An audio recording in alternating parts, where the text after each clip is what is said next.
Do you have employees who are using company vehicles for personal reasons? If so, are you aware that that is considered a taxable fringe benefit? My name is Christina Hageny, president of Valor Payroll Solutions, and we help small business owners with payroll. So we recently had a client to send us over an agreement for us to review where they were allowing an employee to use a company car for commuting to and from work, so for personal use.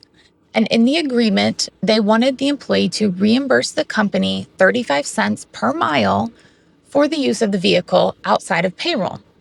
So there are a few different ways that you can value or evaluate the market value of personal use of an auto, but today we're just going to talk about the mileage way. So if an employee is using a company vehicle for personal use, no matter what that is, first you have to determine the value of the use of the vehicle. And if you want to use the mileage option, you do have to use the IRS's mileage rate for the year. So right now it is 2025 and the standard mileage rate is 70 cents per mile. So we advised the client that the value of the vehicle had to be calculated first and should be calculated at the IRS rate of 70 cents per mile. Usually, the way that this is accounted for is then the value of the use is added as a non-cash item. So it is included in the employee's gross income, but not paid. It's just an additional amount that's added and taxed and reported on the employee's W-2.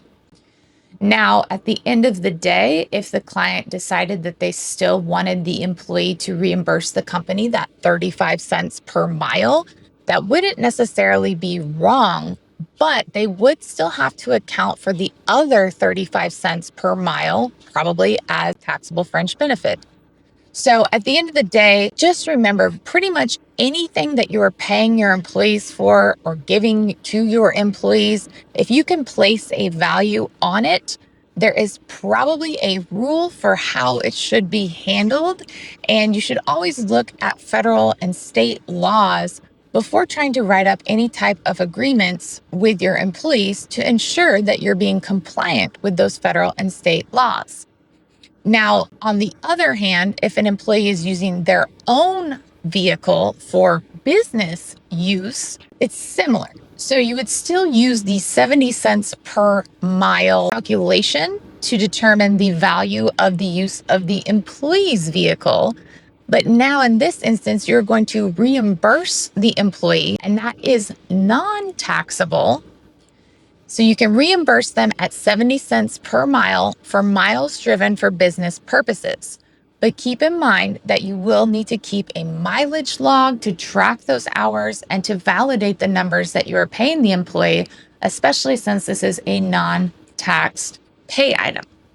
So again, if an employee is using a company vehicle for personal use, you have to calculate the miles driven for personal use, keep a mileage log, multiply that by 70 cents per mile, and then determine how you are going to handle that with the employee. Again, the most frequently used option would be to add that amount as income on the employee's check, not to pay them that amount, just to add it as income so that it is reported on their W-2 and taxed. Conversely, if an employee is using their own vehicle for business use, then you can calculate the value of that use of their vehicle at the same 70 cents per mile. But in this instance, you would reimburse them and it would not be taxed. So very different scenarios here. But again, the IRS is still going to determine the value of the use of the vehicle at that 70 cents per mile if you're using the mileage option. So there are a few other ways that I'm not going to go into today on how to value an employee's personal use of a company vehicle. But if you're interested, drop your questions below and I'd be happy to get back to you and get you those answers. As always, if you have questions, you can find us online at valorpayrollsolutions.com.